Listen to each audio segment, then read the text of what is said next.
మాగంటి గోపీనాథ్ గారు, అంబర్పేట ఎమ్మెల్యే గౌరవనీయులు శ్రీ కాలేరు వెంకటేష్ గారు, ఈరోజు ప్రత్యేకించి మమ్మల్ని తన నియోజకవర్గానికి ఆహ్వానించిన సోదరులు కూకట్పల్లి శాసనసభ్యులు గౌరవనీయులు మాధవరం కృష్ణారావు గారు, మల్కాజ్గిరి శాసనసభ్యులు గౌరవనీయులు శ్రీ మర్రి రాజశేఖర్ రెడ్డి గారు, కుత్బుల్లాపూర్ శాసనసభ్యులు సోదరులు కేపీ వివేక్ గారు, మేడ్చల్ జిల్లా బీఆర్ఎస్ పార్టీ అధ్యక్షులు శాసన మండలి సభ్యులు షంబిపూర్ రాజు గారు, మా మల్కాజ్గిరి పార్లమెంట్ నియోజకవర్గ బాధ్యులు, మొన్ననే పార్లమెంట్ ఎన్నికల్లో పోటీ చేసిన గౌరవనీయులు శ్రీ రాగిడి లక్ష్మారెడ్డి గారు, గౌరవనీయులైన స్థానిక కార్పొరేటర్ సోదరుడు సత్యనారాయణరావు గారు, ఇంకా వేదిక పైన ఉన్న గౌరవ స్థానిక కార్పొరేటర్లందరికీ, ఈ కార్యక్రమంలో ఈరోజు పాల్పంచుకున్న పాత్రికేయ మిత్రులకు, మాకు సహకరించిన Hyderabad metro water supply sewerage board అధికారులకు పేరు పేరున అందరికీ నమస్కారం, ధన్యవాదాలు. ఈరోజు ఒక్క కూకట్పల్లి నియోజకవర్గంలో 4 సివరేజ్ ట్రీట్మెంట్ ప్లాంట్లు ఏవైతే గతంలో ప్రభుత్వంలో కేసీఆర్ గారి నాయకత్వంలో శ్రీకారం చుట్టినామో వాటిలో 2 ప్లాంట్లను పూర్తయిన వాటిని ఇవాళ సందర్శించడం జరిగింది. మరొక 2 ప్లాంట్లు కూడా చివరి దశలో ఉన్నాయి, వాటిని కూడా భవిష్యత్తులో తప్పకుండా సందర్శిస్తాం. ఇవాళ మేము అనుకున్న ప్రోగ్రాం ఏమంటే, బీఆర్ఎస్ పార్టీ హైదరాబాద్ నగర ప్రజల ఆశీర్వాదంతో ఒక్క సీటు కూడా కాంగ్రెస్కి ఇవ్వకుండా అన్నిటికీ అన్ని సీట్లలో మమ్మల్ని హైదరాబాద్ నగర ప్రజలు సంపూర్ణంగా మాకు ఆశీర్వాదం ఇచ్చి గెలిపించారు. అలాంటి నగర ప్రజలకు గతంలో మేము చేసిన పనులను చూసి, మా అభివృద్ధిని చూసి గెలిపించినారు. వారికి హృదయపూర్వకంగా శిరస్సు వంచి నమస్కారాలు, ధన్యవాదాలు తెలియజేస్తూ, గతంలో ఏదైతే పనులు కొన్ని ప్రారంభించి ఇంకా చివరి దశలో ఉన్నాయో వాటిని కూడా పూర్తి చేయడానికి మేమందరం చిత్తశుద్ధితో కంకణబద్ధులమై పనిచేస్తామనే విషయం చెప్పడానికి ఈరోజు 4 ఎస్టీపీలు ఒక నియోజకవర్గంలో, ఒకసారి మీకు లెక్క చెప్తాను, దాన్ని బట్టి మీకు అర్థమవుతుంది. ఫతేనగర్లో దాదాపు 175 కోట్ల రూపాయలతో 133 MLDల ప్లాంటు నిర్మాణం పూర్తయింది, ట్రయల్ రన్ జరుగుతూ ఉంది. ఖాజాకుంటలో 20 MLDల ప్లాంటు దాదాపు 40 కోట్ల రూపాయలతోని నిర్మాణం పూర్తయింది, అది కూడా రన్నింగ్లో ఉంది. రెయిన్బో విస్టాస్ దగ్గర 43.5 MLDల ప్లాంటు దాదాపు 75 కోట్ల రూపాయలతో నిర్మాణంలో చివరి దశలో ఉంది. ముల్లకత్వాలో ఒక 25 MLDల ప్లాంట్ దాదాపు 45 కోట్ల రూపాయలతో మరి అది కూడా చివరి దశలో ఉంది. అంటే ఒక్క కూకట్పల్లి నియోజకవర్గంలోనే, ఒక్క నియోజకవర్గంలో హైదరాబాద్లో దాదాపు 350 కోట్ల దాకా సుమారుగా ఖర్చు పెట్టి ఈ ప్రాంతంలో ఉండే ప్రజల ఇక్కట్లు తీర్చడానికి కూకట్పల్లి నాలా కావచ్చు, లేదా స్థానికంగా ఉండే నాలాలు కావచ్చు, వాటిలోంచి వచ్చే నీరు వల్ల ప్రజల ఆరోగ్యం దెబ్బతినకూడదు. ఆ మురికి నీరు వల్ల తప్పకుండా వాటిని శుద్ధి చేయాలన్న ఉద్దేశంతో ఈరోజు ఒక్క కూకట్పల్లిలో 350 కోట్లు ఖర్చు పెడతా ఉన్నాం. మొత్తం కనుక హైదరాబాద్ జీహెచ్ఎంసీ పరిధిలో చూసినట్టయితే భారతదేశంలో కాదు, దక్షిణాసియాలో మొట్టమొదటి నగరం హైదరాబాద్ కావాలి, 100% సివరేజ్ ట్రీట్మెంట్ చేసిన నగరంగా చేయాలన్న ఉద్దేశంతో 4,000 కోట్ల రూపాయలతో ఆనాడు కేసీఆర్ గారి నాయకత్వంలో 1276 MLDల మిలియన్ లీటర్స్ పర్ డే కెపాసిటీతో ఈ సివరేజ్ ట్రీట్మెంట్ ప్లాంట్ల నిర్మాణానికి శ్రీకారం చుట్టడం జరిగింది. మొత్తం 31 ప్రాంతాల్లో శ్రీకారం చుట్టినాం.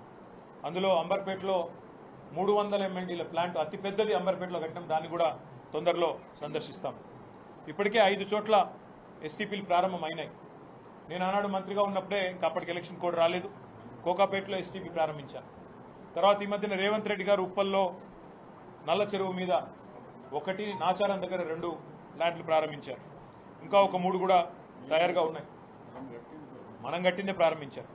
ఆ తర్వాత హైదరాబాద్ని మురికి నీటి సమస్య నుంచి శాశ్వతంగా విముక్తి చేయాలన్న ఉద్దేశంతో ఆనాడు కేసీఆర్ గారి సంకల్పంతో ఈ కార్యక్రమాలు తీసుకున్నాం. ఒక ఐడియా కోసం మీకు చెప్పేదేమంటే, దాదాపు హైదరాబాద్లో జీహెచ్ఎంసీ పరిధిలో రోజుకి 2000 MLDల మిలియన్ లీటర్స్ పర్ డే మనకు సివరేజ్ ఉత్పత్తి అవుతుంది. మా ప్రభుత్వం వచ్చే నాటికి కేవలం 700 దాకా సివరేజ్ ట్రీట్మెంట్ కెపాసిటీ ఉండేది, 700 MLD. దానికి మరొక దాదాపు 1300 MLDల కెపాసిటీ యాడ్ చేసి 4000 కోట్ల రూపాయలతో సెకండరీ ట్రీట్మెంట్కి మేము శ్రీకారం చుట్టినాం. దాన్ని విజయవంతంగా పూర్తి చేశామని చెప్పి గర్వంగా హైదరాబాద్ ప్రజలకు చెప్తా ఉన్నాం. ఇందులో అత్యంత తక్కువ విద్యుత్ ఖర్చు అయ్యే విధంగా, అంటే ఎలక్ట్రిసిటీ కూడా కన్జంప్షన్ పెరిగి మళ్ళీ బోర్డుకు కూడా ఇబ్బంది రావద్దన్న ఉద్దేశంతో సీక్వెన్సింగ్ బ్యాచ్ రియాక్టర్ టెక్నాలజీ అంటారు దీన్ని, SBR. ఆ SBR టెక్నాలజీతో ఈ ప్లాంట్స్ అన్నింటినీ కూడా నిర్మాణం చేసినాము. హైదరాబాద్ భవిష్యత్ కోసం, భవిష్యత్ తరాల కోసం మరి ఒక విశ్వనగరంగా ఎదగాలి హైదరాబాద్ అంటే ఇవన్నీ హంగులు ఉండాలన్న ఉద్దేశంతో దీన్ని శ్రీకారం చుట్టాం. మళ్ళొకసారి చెప్తా ఉన్నా, నేను భారతదేశంలో కాదు, దక్షిణాసియాలో, సౌత్ ఏషియాలోనే మొట్టమొదటి సిటీ హైదరాబాద్. 100% సివరేజ్ ట్రీట్మెంట్ చేయబోతున్న మొట్టమొదటి సిటీ హైదరాబాద్.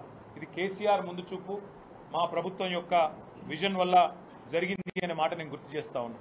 మళ్ళీ నేను ఈ మాట అనగానే ఎవరో ఒక బీజేపీ సోదరుడు బయలుదేరుతాడు, మా పాత్ర ఉంది ఇందులో కేంద్రం పాత్ర గుండు సున్నా. అది కూడా చెప్తా ఉన్నా ముందే. ఈ మొత్తం 4000 కోట్ల రూపాయలు అయితే ఖర్చు పెట్టి దాదాపు 1300 MLDల కెపాసిటీతో కడుతున్నామో ప్లాంట్లు, ఇందులో కేంద్ర ప్రభుత్వం యొక్క పైసలు గుండు సున్నా, ఒక్క పైసా కూడా లేదు. ఇవన్నీ కూడా చాలా విజయవంతంగా చేశాం. నేను నిన్న కూడా చెప్పినా, మళ్ళీ ఈరోజు కూడా చెప్తా ఉన్నా. మేము 10 ఏళ్ల పాటు రాగద్వేషాలకు అతీతంగా, ప్రాంతీయ విద్వేషాలకు అతీతంగా, కుల విద్వేషాలకు అతీతంగా, మతం పేరు మీద జరిగే దాడులకు కానీ, పంచాయతీలకు కానీ ఆస్కారం లేకుండా 10 ఏళ్ల పాటు కేసీఆర్ గారు హైదరాబాద్ మహానగరాన్ని ఒక విశ్వనగరంగా తీర్చిదిద్దాలనే ఉద్దేశంతో చిన్న పండుగ వచ్చినా మా మంత్రులు ఆనాడు స్వయంగా దగ్గర కూర్చొని అటు అధికారులు, రెవెన్యూ కావచ్చు, మున్సిపల్ కావచ్చు, పోలీస్ కావచ్చు, సమన్వయం చేసి శ్రీనివాస్ యాదవ్ గారు, మహమూద్ అలీ గారు, సబిత గారు, మా గౌరవ శాసనసభ్యులు దగ్గర ఉండి చూసుకునేది. చిన్నపాటి నొక్కు కూడా పడకుండా, ఎక్కడ చిన్నపాటి ఇబ్బంది కూడా కాకుండా, ట్రాఫిక్ అంతరాయం కాకుండా, ఫార్ములా రేస్ కావచ్చు, లేదా ఒక గణేష్ నిమజ్జనం కావచ్చు, లేదా మొహర్రం ఊరేగింపు కావచ్చు, బోనాల పండుగ కావచ్చు, ఏదైనా కూడా శాంతియుతంగా చేసినాం. చివరికి సినిమాల కోసం జరిగే ప్రీ రిలీజ్ ఈవెంట్లకు కూడా అంత జాగ్రత్తగా ఎక్కడ ఇబ్బంది లేకుండా చేసిన ఘనత మా ప్రభుత్వానికి. కానీ ఈరోజు ఏం జరుగుతూ ఉంది హైదరాబాద్లో మీరే చూడండి. నిన్న పాపం జూనియర్ ఎన్టీఆర్ గారి సినిమా ఆయన ఇక్కడ ఏదో రిలీజ్ ఫంక్షన్ పెట్టుకుంటే దాన్ని కూడా కనీసం నిర్వహించలేని అసమర్థత, గంట్లాంటి పరిస్థితిలోకి ఇలా ఈ నగరం వెళ్ళిపోయింది. ఇంకోవైపు చాలా విచిత్రంగా ట్రాఫిక్ సమస్య నాకంటే బాగా మీకే తెలుసు, నాకంటే ఎక్కువ మీరే తిరుగుతారు. గతంలో ఎట్లా ఉండేది ట్రాఫిక్ మేనేజ్మెంట్, ఇవాళ ఎట్లా ఉండేది అనేది ప్రజలందరికీ తెలుసు. హైదరాబాద్ గంటలు ట్రాఫిక్లో ఇరుక్కొని పోయే పరిస్థితి వచ్చింది. అదే మాదిరిగా ఇవాళ హైదరాబాద్లో మేమండం కాదు, ప్రభుత్వానికి అంతో ఇంతో కొంత సానుకూలంగా ఉన్న పత్రికలు కూడా ఈ నగరానికి ఏమైంది అని చెప్పి వార్తలు రాసే దుస్థితి. 30 రోజుల్లో 28 మర్డర్లు అని చెప్పి లా అండ్ ఆర్డర్ పూర్తిగా అదుపు తప్పింది అనే పరిస్థితి. ఇవన్నీ కూడా మన కళ్ళ ముందే కనబడతా ఉన్నాయి. పరిస్థితులు ఇట్లా ఉంటే ఈ 10 నెలల్లో ఒక్కటంటే ఒక్కటి పాజిటివ్ కార్యక్రమం లేదు. నేను అడుగుతా ఉన్నా రేవంత్ రెడ్డి గారు, మీరే మున్సిపల్ శాఖ చూస్తూ ఉన్నారు. మేము సనత్ నగర్ నియోజకవర్గంలో ఇప్పుడు అక్కడి నుంచి వచ్చినాం. ఫతేనగర్ బ్రిడ్జ్ ఉన్నది, దాని విస్తరణకు అప్పటికే డబ్బులు 100 కోట్లు కేటాయించడంతో పాటు రైల్వే శాఖకి డబ్బులు కట్టాలా రైల్వే వాళ్ళకి అంటే శ్రీనివాస్ యాదవ్ గారు దగ్గర ఉండి డబ్బులు కూడా కట్టించారన్నాడు HMDAతో. ఇంతవరకు మళ్ళీ దాన్ని ఫాలో అప్ చేసిన నాతుడు లేడు. ఇంతవరకు దాని విస్తరణ వైడనింగ్కి ఇప్పటివరకు ఒక అడుగు కూడా ముందుకు పడలేదు ఈ 10 నెలల్లో. ఎందుకు అంటే పురపాలక శాఖ మంత్రి గారికి పట్టింపు లేదు, హైదరాబాద్ నగరం మీద ప్రేమ లేదు, నియోజకవర్గ సమస్యల పట్ల అవగాహన అంతకంటే లేదు. కనీసం ఎమ్మెల్యేలు పిలిచి ఏమున్నాయి సమస్యలు అని అడిగే పరిస్థితి కానీ తీరిక కానీ ముఖ్యమంత్రికి లేదు. అదేవిధంగా కుకట్పల్లిని ఇటు సనత్ నగర్ను కలిపే ఆ ఇండస్ట్రియల్ ఏరియా నుంచి వచ్చే అండర్ పాస్, బాలనగర్ కలిపే అండర్ పాస్, దానికి కూడా మేము డబ్బులు కట్టినాం. అక్కడ కూడా రైల్వే శాఖకు చిన్న ఆటంకం ఉంటే వాళ్ళకు కూడా పైసలు కట్టినాం. కానీ ఈ రోజు వరకు ఒక్క అడుగు ముందుకు పడలేం. ఇట్లా చెప్తూ పోతే మా కృష్ణారావు గారు చెప్తుంటాడు ఇప్పుడు కుకట్పల్లి ఎమ్మెల్యే గారు, అన్న ఈ 10 నెలల్లో ఒక్కొక్క కొబ్బరికాయ కొట్టలేదన్న నేను, ఎందుకంటే ఒక పైసా ఇయ్యట్లేదు. హైదరాబాద్ మహానగరం మీద బడ్జెట్లోనేమో బిల్డప్ 10,000 కోట్లు అది ఇదని, ఒక్క పైసా ఈ రోజు వరకు శాంక్షన్ చేయలేదు ఈ రోజు వరకు. ఇది వాస్తవం. నేను ముఖ్యమంత్రి గారిని ఒకటే అడుగుతా ఉన్నా, హైడ్రా పేరిట హైడ్రామాలు కాదు, హైదరాబాద్ను బాగు చేసే ఆలోచన చేయండి. హైదరాబాద్ కోసం, హైదరాబాద్ బాగు కోసం మీ ప్రభుత్వం ఇచ్చిన మేనిఫెస్టోలోని ప్రతి అంశాన్ని వదిలిపెట్టకుండా మేమందరం కూడా పట్టుబడతాం. తప్పకుండా ప్రజల నుంచి ఆ చైతన్యాన్ని కూడా తిరిగి తీసుకొస్తాం. ఎందుకంటే మా బాధ్యత. హైదరాబాద్లో ప్రజలు మాకు ఓటేసి గెలిపించినారు, వాళ్ళకు అండగా నిలబడాల్సిన బాధ్యత మా మీద ఉంది. ఇప్పుడే మేమందరం కూడా కాసేపు కూర్చున్నాం, మాట్లాడుకున్నాం. నిజంగా కూడా హృదయ విదారకంగా అనిపిస్తున్నది కొన్ని దృశ్యాలు. చిన్న పిల్లలు, 7 ఏళ్ల పిల్లలు పుస్తకాలు తీసుకుంటామంటే కూడా వారికి ఒక 10 నిమిషాలు టైం ఇవ్వకుండా మెడలు బట్టి బయటికి నూకేసి వాళ్ళ తల్లిదండ్రులు వాళ్ళ కళ్ళ ముంగటనే పెట్రోల్ పోసుకుంటే ఆ పిల్లలు ఆ బాధను చెప్తా ఉంటే, రేవంత్ సార్ మా ఇల్లు కొట్టిండని చెప్తుంటే వేదశ్రీ అనే చిన్న పాప, 7 ఏళ్ల పాప, హృదయ విదారకమైన పరిస్థితి కాదా? కస్తూరిబాయి అనే ఒక మహిళ ఫుట్పాత్ మీద చెప్పుల దుకాణం నడుపుకుంటుంది, దళిత అమ్మాయి అనుకుంటా. ఆమె చెప్పుల దుకాణాన్ని తీసి బుల్డోజర్ పెట్టి అవతల ఎత్తి పారేస్తుంటే నేను అడుగుతా ఉన్నా ముఖ్యమంత్రిని, మానవత్వం ఉన్న సర్కార్ చేయాల్సిన పనేనా ఇది? ఒకవేళ ఒక ప్రెగ్నెంట్ అమ్మాయి నల్ల చెరువులో ఏమడిగింది ఆ అమ్మాయిది కూడా వీడియో వచ్చింది. ఏమడిగింది? సామాన్ తీసుకుంటాను, ప్రెగ్నెంట్ నేను, కొంత సమయం ఇవ్వండి అని అడిగింది. దానికి కూడా నిర్దాక్షిణ్యంగా ఆ అమ్మాయిని బయట నూకేసి కట్టేసి పోలీసు వాళ్ళతోని గోడగట్టి అమానవీయంగా. నేను ముఖ్యమంత్రి గారిని ఒకటే అడుగుతా ఉన్నా, ఉన్నాయి ఒక మా హయాంలో కాదు, స్వాతంత్రం వచ్చినప్పటి నుంచి ఫుట్పాత్ల మీద ఆక్రమణలు జరుగుతూనే ఉన్నాయి. ఎవరుంటారండి ఫుట్పాత్ల మీద? ఫుట్పాత్ల మీద ఓ బజ్జీల బండో, ఓ ఇడ్లీ బండో, ఒక చెప్పుల దుకాణమో, టేలానో నడుపుకుంటోళ్ళు ఎవరు? ఏ దిక్కు లేకపోతే సొంతంగా తమ కాలం మీద తాము నిలబడి నెలకొక 10,000 సంపాదించుకుంటోళ్ళు ఉంటారు. వాళ్లకు నువ్వు తొలగించాలనుకుంటే ఫుట్పాత్ ఆక్రమణలు ఉద్దేశం మంచిదే, కానీ ఏం చేయాలి? ప్రభుత్వం వెండింగ్ జోన్లకు తరలించాలి. వాళ్ళని ఒక వెండింగ్ జోన్ పెట్టి, మేము చేసినాం ఇదివరకు అయ్యప్ప సొసైటీలో అదే సమస్య ఉంటే వెండింగ్ జోన్ పెట్టి అక్కడ షాపులు కొత్తవి కట్టి వాళ్ళని అక్కడ తరలించి ఆడికెళ్ళి తీసేసింది. మానవీయ కోణం ఉండాలి. వాళ్ళ నగాదంలో రోడ్డు మీద పడేయద్దు. బలిసిన వాళ్ళకంటే ఇబ్బంది కాదు, కానీ ఇట్లా పేదవాళ్ళకి ఎవరు దిక్కు ఆలోచించాలని కోరుతా ఉన్నా. వెండింగ్ జోన్లు నిర్మాణం చేయండి. ఆక్రమణలు తొలగించే ముందు వెండింగ్ జోన్లు కట్టి వారికి ప్రత్యామ్నాయ పరిష్కారం చూపెట్టి వాళ్ళని తొలగించండి. అదేవిధంగా ఇంకా విచిత్రం, అసలు ఈ ప్రభుత్వంలో కుడి చేయి ఏం చేస్తుందో ఎడమ చేయి తెలియదు. నిన్నగాక మొన్న చూసిన నేను 3 రోజుల కింద 1,50,00,000 రూపాయలు పెట్టి రిజిస్ట్రేషన్ అవుతుంది. 3.5 రోజుల కింద, 3 రోజుల కిందట. 3 రోజుల తర్వాత ఇంకో ప్రభుత్వంలోని ఇంకో శాఖ వచ్చి కూలగొడుతుంది, ఇది అక్రమం అని. అంటే కుడి చేయి ఏం చేస్తుందో ఎడమ చేయికి తెలియదా? రిజిస్ట్రేషన్ శాఖ రిజిస్ట్రేషన్ ఎట్లా చేస్తుంది? 3 రోజుల తర్వాత నీ ఇంకో శాఖ వచ్చి ఎట్లా కూలగొడుతుంది? అది నువ్వు ప్రభుత్వాన్ని నడుపుతున్నావా, సర్కస్ నడుపుతున్నావా? ఒకవేళ నిజంగానే నీకు అవి ఆక్రమణలు అని తెలిస్తే, అది FTL అని తెలిస్తే, బఫర్ అని తెలిస్తే ముందు పర్మిషన్ ఇచ్చిన మీద చర్య తీసుకో. కొనుక్కున్న వాళ్ళ మీద కాదు. పర్మిషన్ ఎవరిచ్చిండు, ఎట్లిచ్చిండ్రు, తప్పు కాయిదాన్ని ఎవడు గుట్టిచ్చిండు, వాళ్ళ మీద చర్య తీసుకో. దమ్ముంటే ఆ పని చేయి. రెండోది, ఇప్పుడు ఇల్లు కూలగొట్టినావు. 1,50,00,000 మొన్న రిజిస్ట్రేషన్ చేసుకున్నారు, ఇప్పుడు ఇల్లు కూలగొట్టినావు. ఎవడు కడతాడా పైసలు? నష్టపరిహారం ఎవడిస్తాడా కుటుంబానికి? నీ ప్రభుత్వం ఇస్తుందా, బిల్డర్ ఇస్తాడా? ఆ తీసుకున్నాడు మంచిగానే ఉంటాడు. రిజిస్ట్రేషన్ సొమ్ము నీ ఖజానాలో పడ్డది, నువ్వు మంచిగానే ఉంటావు. ఇప్పుడు వాళ్ళు రోడ్డు మీద పడ్డారు, ఎవడు బాధ్యుడు?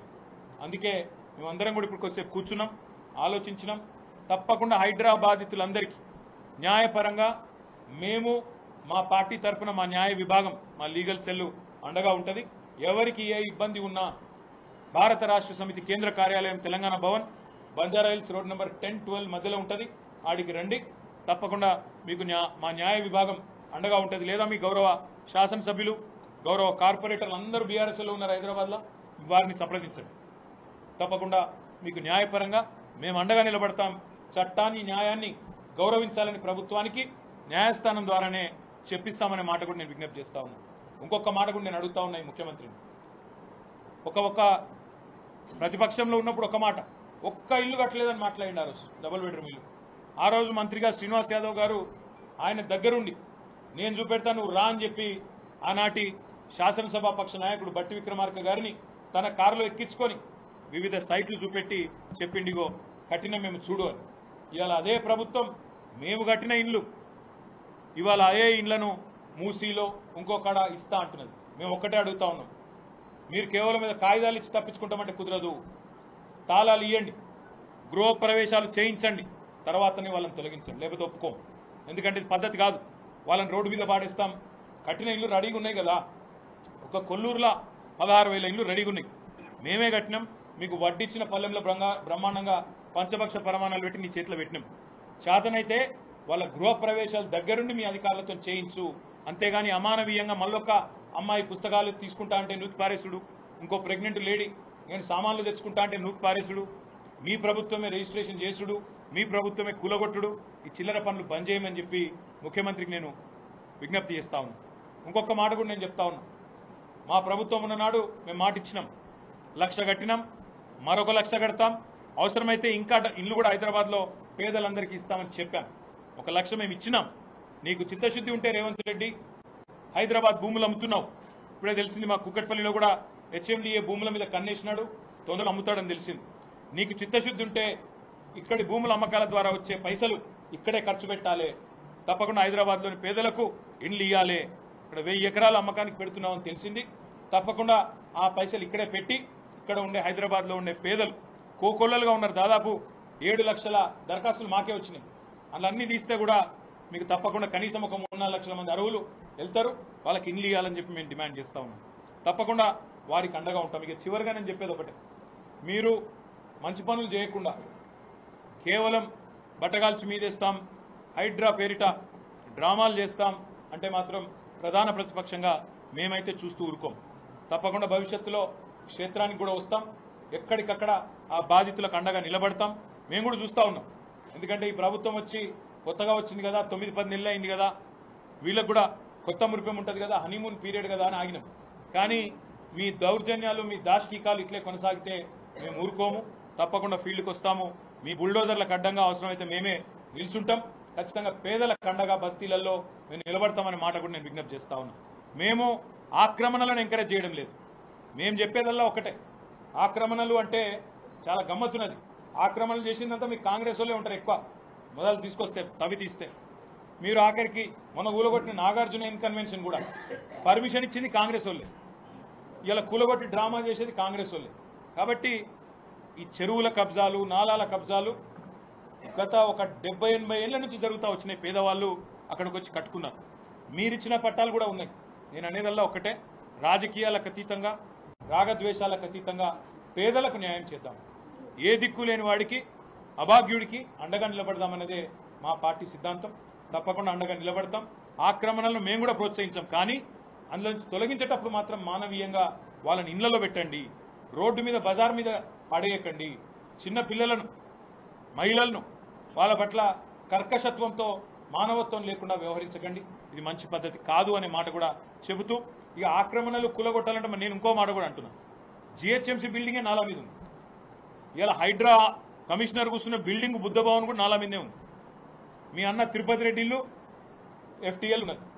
మీ మంత్రుల ఇండ్లు, ఫామ్ హౌజులు, చెర్లళ్ళు ఉన్నాయి. అవి గులగొడతావా? మొదలు అవి గులగొట్టాలి కదా. చారిటీ బిగిన్స్ ఎట్ హోమ్ అంటారు కదా, ఆడికెళ్ళి మొదలుపెట్టు. అంతగానం నీకుంటే కమిట్మెంటు, ఆడికెళ్ళి మొదలుపెట్టు. జిహెచ్ఎంసీ ఆఫీసు, బుద్ధ భవను, మీ అన్నది ఇల్లు, మీ మంత్రుల ఇండ్లు, మీ ఎమ్మెల్సీ పట్నం మహేందర్ రెడ్డి ఇల్లు, ఇవన్నీ కూడా మొదలు కులగొట్టి నీ చిత్తశుద్ధి రుజువు చేసుకొని పేదవాళ్ళ మీద నీ ప్రతాపం చూపెట్టు తప్ప ఇష్టం వచ్చినట్టు చేస్తా అంటే ఊరుకోమనే మాట కూడా మళ్ళొకసారి చెప్తూ, ఈ సందర్శనలు ఇది మొదటిది మాత్రమే. హైదరాబాద్లో అటు అంబర్పేటకు పోతాం. ఇప్పుడు మా మర్రి రాజశేఖర రెడ్డి గారు కూడా మల్కాజ్గిరికి ఆహ్వానించారు, అక్కడ కూడా పోతాం. అదేవిధంగా మా కుత్బుల్లాపూర్ ఎమ్మెల్యే గారు, ఎమ్మెల్సీ రాజు గారు, వివేక్ గారు ఇద్దరు కూడా ఆహ్వానించారు, అక్కడ కూడా పోతాము. ఎక్కడెక్కడైతే మా ప్రభుత్వంలో ఈ ఎస్టీపీల కార్యక్రమం తీసుకున్నాము అక్కడ అన్నిటికి కూడా పోతాం. చివరిగా నేను చెప్పేది, మూసీ విషయంలో కూడా మేము అన్ని గమనిస్తూ ఉన్నాం, మీ మాటలు చూస్తూ ఉన్నాం. మరి మొత్తం ఎస్టీపీలు మేము కట్టేసినాం. ఇప్పుడు ఎస్టీపీలా నువ్వు కొత్తగా కట్టేది లేదు. మరి ఎందుకు ఒకసారి 50,000 కోట్లని, ఇంకోసారి 70,000 కోట్లని జూపల్లి కృష్ణారావు, ఇంకోసారి 1,50,000 కోట్లని మళ్ళా ముఖ్యమంత్రి రకరకాల మాటలు చెప్తున్నారు. అసలు ఇప్పటివరకు డిపిఆర్ అయిందా? అసలు ఒక డీటెయిల్ ప్రాజెక్ట్ రిపోర్ట్ తయారైందా? అందులో ఏమున్నది? అసలు ఏందో ఎవరికి తెలియదు. అందుకే నేను అనేదల్లా మీ యొక్క మూసీ పేరిట జరుగుతున్న భాగోతాన్ని కూడా మేము గమనిస్తున్నాం, ప్రజలు కూడా గమనిస్తున్నారు. ఇలా మూసీలో వీళ్ళని తీసేస్తా, వాళ్ళని తీసేస్తా అంటే కాదు, మొదలు వాళ్ళకు తాళాలి, ఇళ్లకు పంపి, దగ్గరుండి గృహ ప్రవేశాలు చేయించు, అటెన్కా నువ్వు తొలగిస్తా అంటే కూడా వాళ్ళకి అవసరమైతే న్యాయపరంగా, చట్టం పరంగా వాళ్ళకి ఇవ్వాల్సిన పైసలు నిర్వాసితులకు ఇచ్చినాకనే తొలగించాలి తప్ప నా ఇష్టం ఉన్నట్టు చేస్తా అంటే మాత్రం తప్పకుండా న్యాయస్థానాన్ని ఆశ్రయిస్తాం. మేము కూడా క్షేత్రానికి కూడా వస్తామనే మాట మళ్ళొకసారి చెప్తూ, మూసీ భాగోతాన్ని కూడా గమనిస్తున్నాం. అందులో నీ అవినీతి ఆలోచనలు కూడా అన్ని కూడా చూస్తున్నాము. సరైన సమయంలో బయట పెడతామని చెప్పి కూడా తెలియజేస్తూ, మీ అందరికీ ఇవాళ వర్షంలో కూడా పాల్గొన్నందుకు మీ అందరికీ కూడా ధన్యవాదాలు. నమస్కారం. Thank you.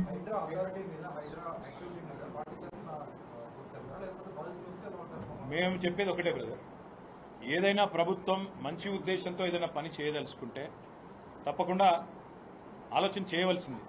కానీ సెలెక్టివ్ జస్టిస్ మంచిది కాదు.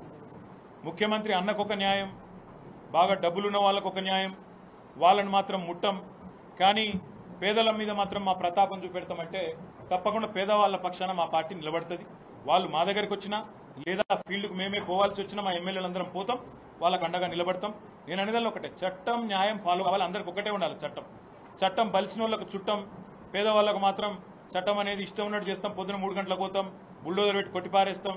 అదే పెద్దవాళ్ళు ఉంటే మాత్రం నెల రోజులు నోటీస్ ఇస్తాం, 2 నెలలు నోటీస్ ఇస్తాం, వాళ్ళు కోర్టు ద్వారా స్టేలు తెచ్చుకునే వెసులుబాటు కలిగిస్తాం.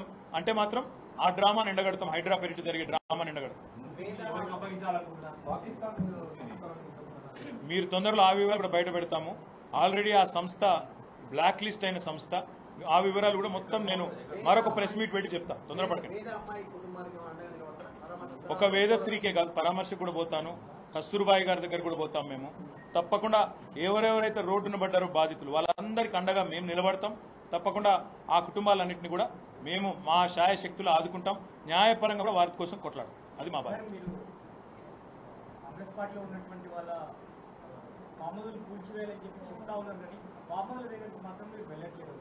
టైం ఉంది కదా బ్రదర్, ఇంకా పొద్దుంది, పొలం ఉంది, తొందర చూద్దాం. ఇప్పుడు 4 ఏళ్ళు ఉంది ఇంకా ప్రభుత్వానికి. ముఖ్యమంత్రి చిత్తశుద్ధి ఏందో అంటే ఈ ప్రభుత్వం ఎట్లా ఉందంటే బ్రదర్, ఎట్లా ఉందంటే కోర్టును కూడా తప్పుదోవ పట్టిస్తున్నది. కోర్టు హాలిడే రోజు సాటర్డే సండే కావాలని, అభాగ్యులకు కోర్టు కూడా అండగా ఉండకూడదు అన్న ఉద్దేశంతో సాటర్డే సండే కావాలని చేస్తున్నారు.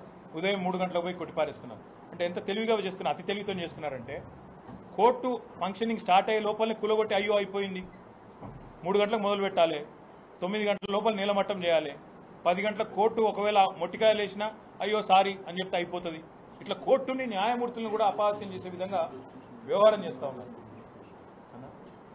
చీఫ్ జస్టిస్ ఆఫ్ తెలంగాణకు కూడా మేము తప్పకుండా రిక్వెస్ట్ చేస్తాము. ఎందుకంటే సహజ న్యాయ సూత్రాలు అందరికి ఒకటే తీరు ఉండాలి, చట్టం అనేది అందరికి ఒకటే తీరు ఉండాలి.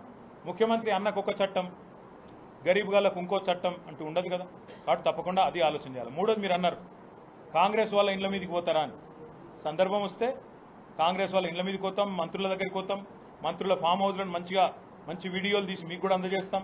తప్పకుండా అన్ని బయట పెడతాం, అందులో ఏం ఇబ్బంది లేదు. పట్నం మహేందర్ రెడ్డిది, పొంగులేటి శ్రీనివాస్ రెడ్డిది, లేదా వివేక్ గారిది, ఇంకా చాలా మంది ఉన్నారు, కేవీపీ రామచంద్రరావుది, అన్ని బయటకు వస్తాయి. మీరేం తొందరపడాల్సిన అవసరం లేదు. ఇంకా 4 ఏళ్ళు ఉంది కదా, వీళ్ళ వ్యవహారం ఎంత దాకా పోతుంది, వీళ్ళ డ్రామా ఎంత దాకా లాగుతారు, ఇవన్నీ చూసిన తర్వాత మా పని మేము చేస్తాం. హైకోర్టు ప్రధాన న్యాయమూర్తి గారిని మేము కోరేది ఒకటే, ఈ డెమాలిషన్స్ ఏవైతే విచ్చలవిడిగా చేస్తున్నారో, ముఖ్యంగా అమానవీయంగా నోటీసులు ఇవ్వకుండా ఇష్టారీతను చేస్తున్నారో, ఈ విషయంలో ముఖ్యంగా సాటర్డే సండే చేస్తున్న కార్యక్రమం, నోటీస్ ఇవ్వకుండా చట్టాన్ని తూట్లు పొడుస్తూ న్యాయాన్ని అపహాస్యం చేస్తున్న కార్యక్రమాలను సోమోటోగా హైకోర్టు సీజే గారు విచారణకు తీసుకోవాలి. వీళ్ళ తరపున అవసరమైతే మేము పిటిషన్ కూడా వేస్తాం. సోమోటోగా వారు తీసుకోకపోతే ఒక పిటిషన్ కూడా మేము వేస్తాము. తప్పకుండా వారు స్పందించాలని చెప్పి కూడా మేము కోరుతాం. అనుమతిచ్చిన అధికారులను కట్టిన బిల్డర్లను చర్య తీసుకుంటే వాళ్ళ మీద తీసుకోవాలా. అమాయకంగా కొన్న బిల్డర్లు, అమాయకంగా కొన్న కొనుగోలుదారులు, మధ్యతరగతి ప్రజలు పైసా కూడబట్టి నిన్న చూస్తే ఒక దాదాపు 40-50 ఏళ్ళుండే మగవాళ్ళు ఏడుస్తున్నారు, చిన్నపిల్లలు ఏడుస్తున్నారు. హృదయ విదారకంగా ఉన్నాయి ఆ దృశ్యాలు. అందుకే నేను అనేది, ప్రభుత్వానికి మానవీయత ఉండాలి, మానవీయ కోణం ఉండాలి. మా ప్రభుత్వం ఉన్నప్పుడు మా దగ్గర కూడా వచ్చినాయి రిపోర్ట్. కిర్లోస్కర్ కమిటీ ప్రకారం 28,000 కబ్జాలు ఉన్నాయి.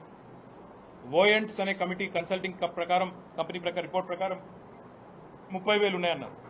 మేము ఆలోచించింది ఏంటంటే, ఎక్కడెక్కడైతే బాటిల్ నెక్స్ ఉన్నాయో వాటిని కొట్టాలనుకున్నాం, కొట్టాం. నేను ఇంకొక రోజు మీకు కావాలంటే వివరంగా మా ప్రభుత్వంలో చెరువుల పరిరక్షణకు మేము తీసుకున్న కార్యక్రమాలు, ఎట్లా మేము కబ్జాలు లేకుండా నిరోధించగలిగినాం, ఎట్లా ఎస్టీపీలు కట్టాము, చెరువులను ఎట్లా సుందరీకరించాము. అది ఐడియల్ చెరువు కావచ్చు, మల్కం చెరువు కావచ్చు, దుర్గం చెరువు కావచ్చు, అంబీర్ చెరువు కావచ్చు, ఏమేం చేసినామో నేను కూడా మీ ముందు ప్రజెంట్ చేస్తాను. మొత్తం కావాలంటే పవర్ పాయింట్ ప్రజెంటేషన్ ద్వారా చూపెడతాను. ఇవాళ కేవలం భయభ్రాంతులకు గురి చేసే విధంగా చేస్తున్న కార్యక్రమాల వల్ల ఇంకోవైపు రియల్ ఎస్టేట్ రంగం కూడా కుదేలవుతుంది. ఇవాళ రిపోర్ట్ వచ్చింది, 42% పడిపోయింది హైదరాబాద్ రియల్ ఎస్టేటు మిగతా నగరాలతో పోలిస్తే. రియల్ ఎస్టేట్ అంటే కేవలం పెద్ద కంపెనీలు కాదు బ్రదర్. రియల్ ఎస్టేట్లో కూలీలు పనిచేస్తారు, అదేవిధంగా కార్మికులు ఉంటారు, రియల్ ఎస్టేట్ ఏజెంట్లు ఉంటారు, లక్షల మంది ఉంటారు. వాళ్ళందరి ఉపాధికి దెబ్బ కదా ఇది. బట్ జాగ్రత్తగా చేయాలి. చాలా మంది ఉన్నారు అట్లా, చాలా మంది రియల్ ఎస్టేట్ రంగం మీద, నిర్మాణ రంగం మీద ఆధారపడ్డ వాళ్ళు, బిల్డర్లు బాగా బలిసిన వాళ్ళే కాదు, లక్షల మంది కార్మికులు కూలీలు ఉంటారు. వాళ్ళ విషయంలో కూడా మానవీయ కోణం ఉండాలనేది మా ప్రధానమైన డిమాండ్. ఏం మాట్లాడారు? ఈ రోజు వద్దు కాక, ఈ రోజు వద్దు ఇవన్నీ మళ్ళీ అది చెప్తే మీరు ఇదేదో ఏరు నాకు తెలుసు. మీరు ఎట్లా పనిచేస్తారో నాకు కూడా అర్థమైంది. నేను మళ్ళీ చెప్తాను.